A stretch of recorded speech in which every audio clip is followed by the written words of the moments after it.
Good afternoon. What's your name? Crystal. Crystal, and where are you from? Brooklyn. Brooklyn. Do you mind telling us your age? Sure, 23. Crystal from Brooklyn, 23? Yes. Have you ever been in love? Yes. Are you currently in love? Yes. With who? My husband. Your husband? Is this your baby? Yes. Hey. Is this the new love of your life? Most definitely. More important than anything else. More important than anything else? Without a doubt. And what's the difference between the kind of love you feel for the father of the child and the kind of love that you feel for the child? What's the difference? I guess, especially being he's so young, there's no conditions on the love of my son.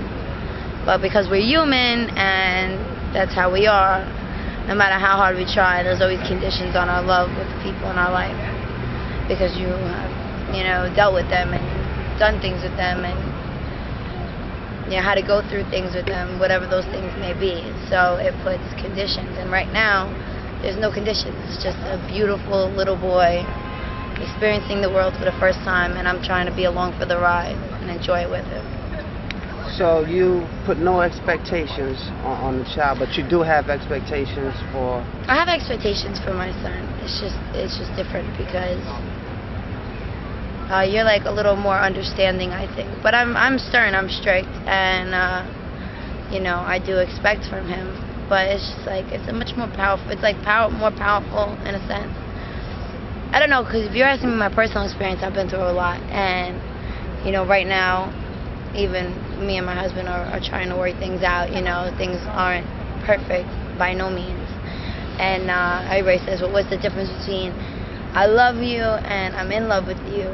And that's kind of where we're at, because I know I love him, and I just want to feel that other love, the one that everybody joneses for and chases, because a lot has happened, and it has distorted my original passion for him. And so, but if there's real love there, you can always work on getting it back, I think. I don't think it ever really goes away. But if it's meant to be, it's meant to be. If that's where God wants you, then that's where you'll be. We don't really have to say so. That's how I feel. So you think God and I guess one religious belief determines how long a person's going to be in love, whether they fall in love and how they fall in love? Yes, I believe that everything that happens, that's God's choice. If I fall in love with you today, I may have feelings, but that was what was meant to be in my path. And we have free will and all that. I believe in that too. But it's all for a reason. We don't always like what the reasons are, though. That's the thing. That's the problem. That's why people don't really want to deal with those concepts of, the Lord, Jesus, whatever. Can people live without love?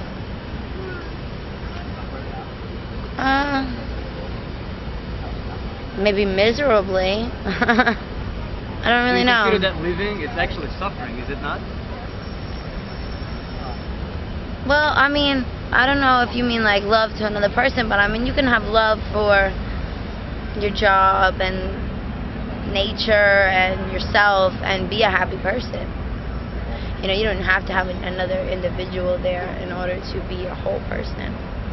But it's nice to share the world with somebody. That's what everybody wants. You want to share your experience. You want to be like, yo, I did this today and that today, and what'd you do? And people enjoy to share their experience. It's much more, makes you happy to share something with somebody, bad or good. When it's bad, you have somebody to turn to and lean on. When it's good, you have somebody to rejoice with and celebrate. So that's what everybody is always searching for. That's like the eternal quest for the perfect person to spend your life with. But you gotta be really, really happy with yourself, or you may find somebody that you click with and everything seems good, but it will never be what it should be unless you're 100% happy with yourself. You can't give yourself to somebody unless you're 100% happy. That's the way I feel. You want to have the perfect thing. Find two people that are confident, not cocky, confident, and knowledgeable about themselves, and that have a love for each other. that's going to be a rock solid marriage or relationship or whatever. That's the way I feel. That's what I work for in my relationships with anybody, you know what I mean? Because love is something, mother, son, sister, brother. But how does it change you? How does What does it? How does what change me? Love. What does it? It doesn't change me. It's just a part of me. Like I'm talking about like in terms of how you feel and Just whatever feelings are accompanied with that love for whoever, that's how I feel. I mean, but it's just something that's there and that you take part in every day. You take part in love every day. so being in love, does that give you a sense of purpose? No. No. It shouldn't. It should just be a part of your purpose. Whatever your purpose is, that should be a part of it, you know? That's how I feel. Okay, can you state your name, please? Abby Wendell. Abby Wendell, and where are you from? I am originally from Youngstown, Ohio. Mind us asking you how old you are? No, I'm 18. 18. Have you ever been in love?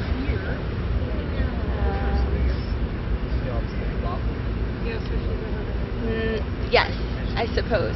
But the one thing I think about love is that there's so many different forms that maybe I was in love then, but that doesn't mean that it's going to be the same type of love that I have in the future.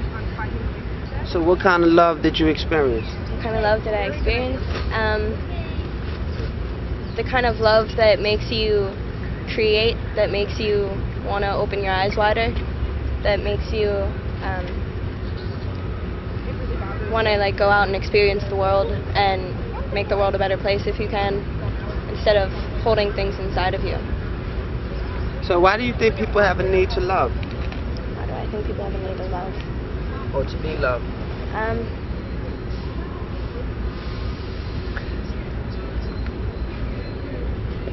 Does anyone else? I think it's partly just security, comfort. I mean, I've been in love before where it was maybe not the best kind of love, because it was more of a security, like a comfort, knowing that there's somebody there and knowing that they're going to love you, even if they're not necessarily exactly what you would choose to be in love with.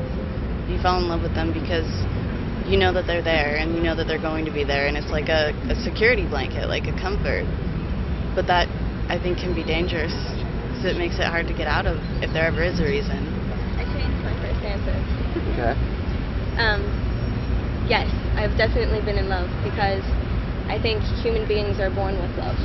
And so that means that from the very second that you are born, that you have love inside of you. And it doesn't necessarily, I mean, we're focusing on like a relationship type of love, but that's not the only type of love that's out there. I think you can have love. I saw there were two butterflies dancing above our heads when we first sat down, and I saw Rochelle look up at the butterflies, and that's a form of love. I mean, appreciation for just nature, for two butterflies flirting with each other. Absolutely. And so what would you say was the difference in terms of love between the kind of love you have for your parent and the kind of love you have for a significant other, boyfriend, girlfriend? Well, I mean, the obvious is that you get to choose your significant other. There's, you know, millions and millions of people on the earth, and you have the ability to kind of decide what qualities you want to find in a person and who you want to seek out, what your interests are, and the experiences that you want to have in life. Whereas your parents, you're born to them, and if you're lucky enough, then you actually will truly love them like you would want to pick them to be your parents.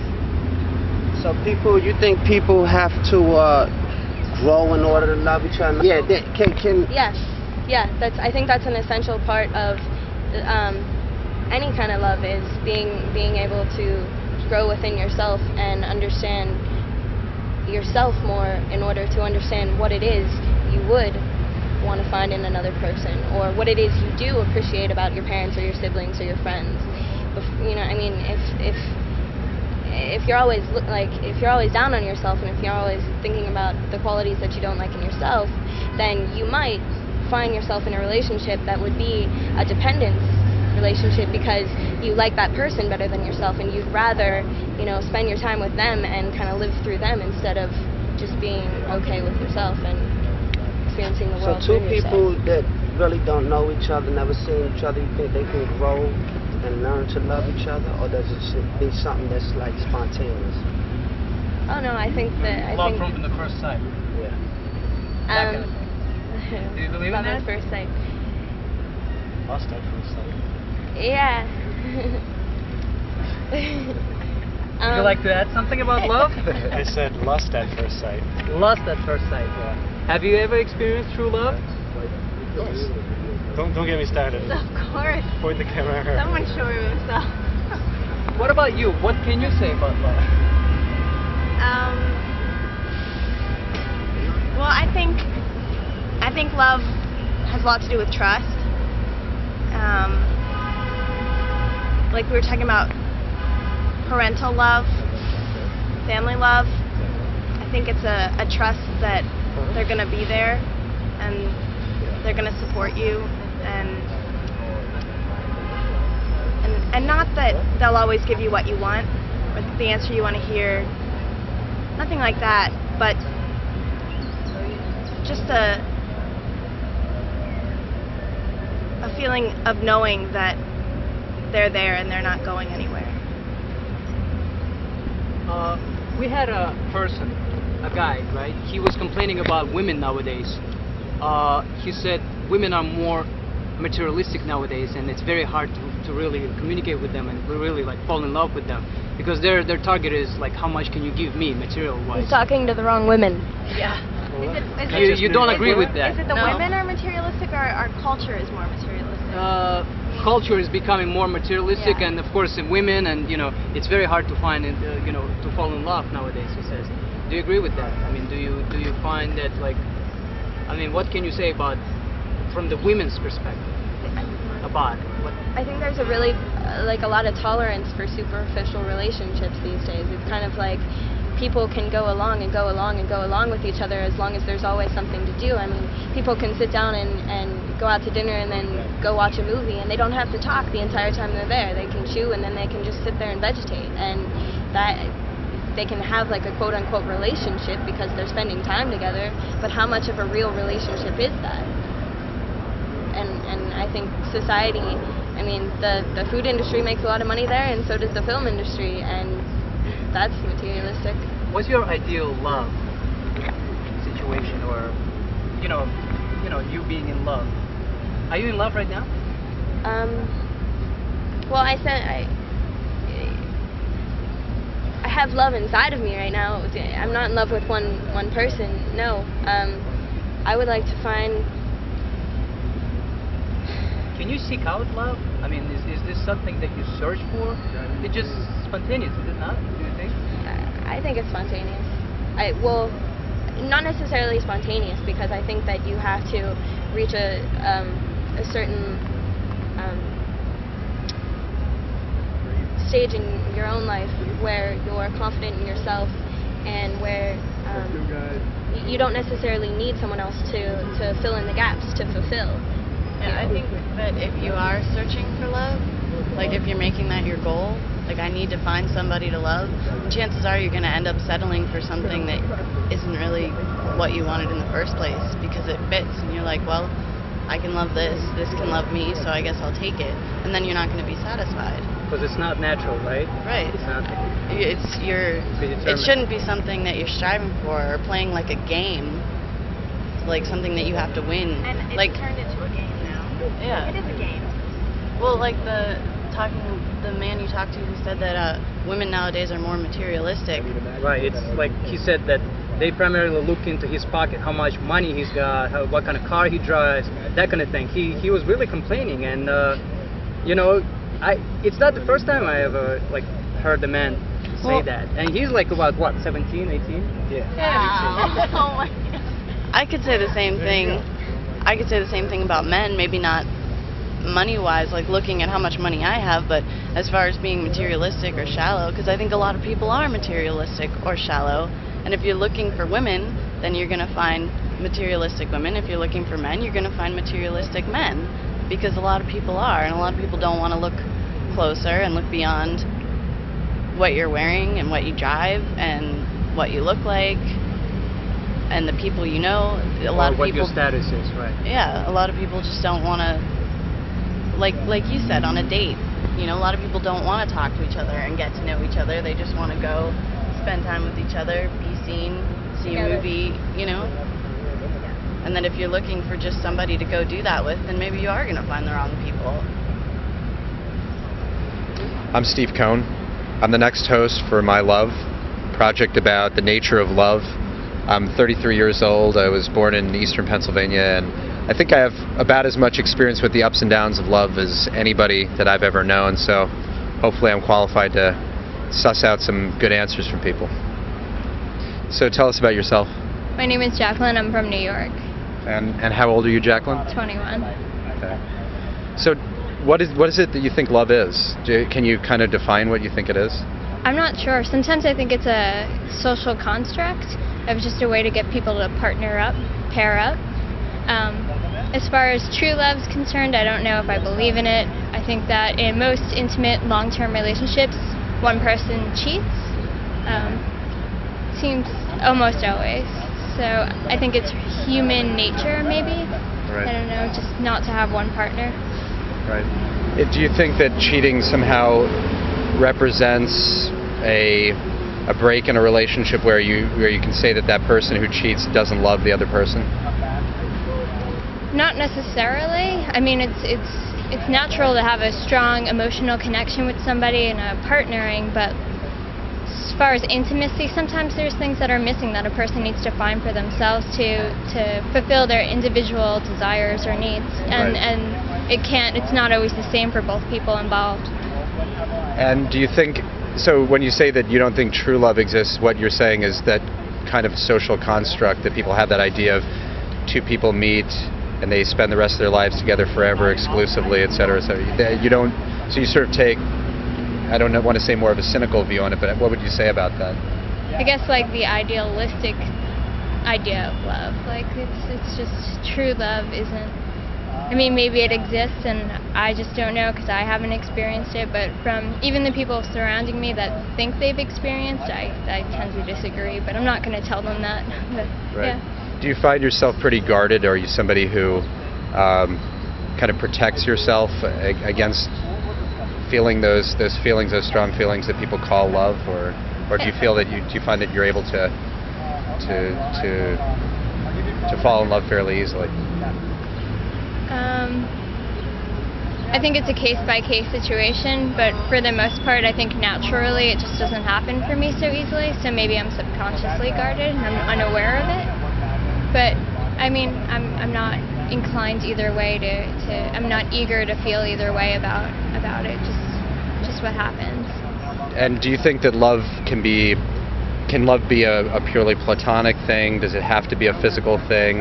Is physicality some indication of love, or how do you feel that? I mean, I think both ways. You can have the physical aspect without the love, or the love without the physical aspect. But when you have the love without the physical aspect, sometimes it brings up other problems, like one person may feel rejected in a sense physically, so they might feel that the other person doesn't love them as much. And like I think that it's just as important to show physical affection to, I guess, to back up your love for the other person. How does love relate to marriage, and how do you think love relates to control, or to some sort of lowest common denominator that people share? What are your thoughts? Yeah, I guess love sometimes is something that's constructed for the sense of a fear of being alone, or looking for a life partner. I prefer the term life partner than marriage, like just somebody to like be your buddy for adventures and I don't know, to help people get through that and all the problems that life has. But as far as, I don't know, marriage, like I think less and less people are going to get married. I mean, the benefits would be governmental, insurance, other terms like that. Like it's almost like a partnering contract. It's hard for people to stick to that unless there is that emotional bond, and that emotional bond is kind of like a little cycle. It comes from the original reasons. It sounds like what you're saying, I don't want to be putting words in your mouth, I'm asking you questions, but it sounds like what you're saying is that there's a certain kind of love that's a bond, that's marriage without there needing to be that contract. Is that how you see it? Yeah, I mean, maybe not the pure love that everybody thinks of, but yeah, some sort of emotional attachment and chemistry between people. Right. So we're here with...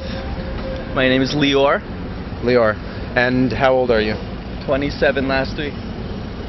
And so tell me, what do you think the difference between love and friendship is? I think it's a different level of commitment. I think there's only room in your heart for one true love, but there's room for as many friends as you can have.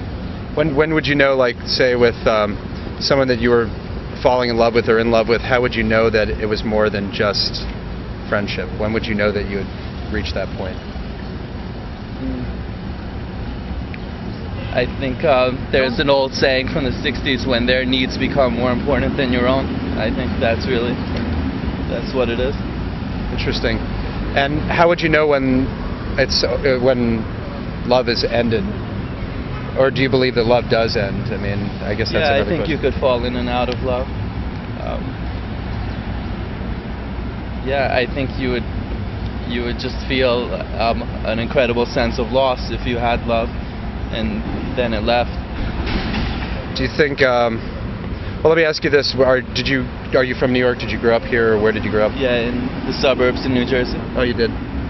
And how has your view of love changed over time? I mean, do you feel that it's changed from the time that you were a kid to the way that you think about it today? Yeah, I've become less idealistic, I think. I think there was a time when I believed in love at first sight, but I don't believe in that anymore. I think that you create love almost, that it's a process, and that it takes a lot of perseverance and forethought. Right. Do you, what is it that you think now that falling in love is, and what is it for you personally? What is it that you find attracts you, and at first, let's say? Well, at first it's very physical, to be honest, but I think the older I get, I think of love more in practical terms. Right. And I think in love and marriage, to me, at this point, they come closer and closer. And, right. At this age, I think they merge. So when I look for love, I look for the qualities that I need in a life partner, in a wife. So what you're getting at is that you see love as something pretty serious, where it could lead to marriage. Could you see yourself loving somebody at this stage in your life where you didn't see marriage as a possibility? Yeah, I think I could. It wouldn't be ideal, obviously, but I would try to steer away from that. But I know that ultimately I'm a passionate, emotional person, so even though I try to be rational in my life, there's room for error and that kind of mistake, and I think that would be a mistake. So. Right. Do you, on a little bit of a different topic, how do you see, you talked about love, you talked about marriage, how do you see children fitting in with love? Not just in terms of having children, but the way that you love your children. How does that differ? How does that relate? Well, I think your love for your children grows directly out of the love for your spouse. I think the way I picture it is that when I have children, then it'll just be another reason to love the person I'm with. It'll create more love, not only the extra love now that will be between me and my children, but it'll increase the love between my spouse and I too. Right. So it's positive something. I don't think that comes out of one end or the other. So tell us about yourself, your name, age, whatever you want to say. My name's Sarah. I'm 20 years old and I'm from Pennsylvania. What part of Pennsylvania? Westchester. Okay, sure. I'm from Reading. Oh, Just saying. okay. So you know where I'm from. Yep, exactly. Of course I do. So, what's the difference between love in Eastern PA and love in the big city? It's faster in the city, I guess. Is it over faster, or does it? What do you mean? Just It all happens faster. It starts faster, it's over faster. interesting. And what is it? What do you think love is? Couldn't tell you. I don't know. Do you think? Have you been in love before? No. No. Never been in love. No. I thought I was, but no. So how do you know that looking back now, like what you thought at the time was love wasn't really love? What is it? What in reflection has changed in your mind? Because I guess I would still feel it. If I was honestly in love, I would still feel it or care. Mm-hmm. Does the idea of really loving somebody, does it make you nervous? Is the idea? I mean, what do you think about it, like in the future? It definitely makes me nervous, and I don't know if it's something I'm looking forward to. I can understand that. What do you see as the burden of love? Well, it never ends well, right? I mean, I guess if it's true love, it doesn't end, and that's good. But if it's not true love, then it doesn't end well. No, thank you. Right. And where would you say? I mean, thinking ahead or thinking of your own life, where's the point where you think that you can recognize that you're feeling something that's more than just extreme like? Where does it start? What's that moment? Well, it's after extreme life, I would assume. Extreme like, I would assume. It's when you make the decision to keep extremely liking someone when you have the chance not to. Right. And you actually make the decision to settle in and go for it. But think about physical love, for example, right? How is it that a person can separate in their own mind the difference between what's just lust and what's love? Well, if it's just lust, then there's no emotion attached to it, really. It's just physical and visceral and carnal. But love is obviously more tender and more caring and more cerebral and less visceral. And do you think, now thinking about living in New York, how do you see love in New York? Do you see it as more fundamentally carnal or visceral or whatever you will? Or do you see just the same kinds of things here that you would see anywhere else? I mean, what are the differences there? Well, there's so many different kinds of people in New York, and there's so many different kinds of opportunities that I think you can get tricked easier into thinking that you actually love someone. Or, like I said earlier, it just moves faster and quicker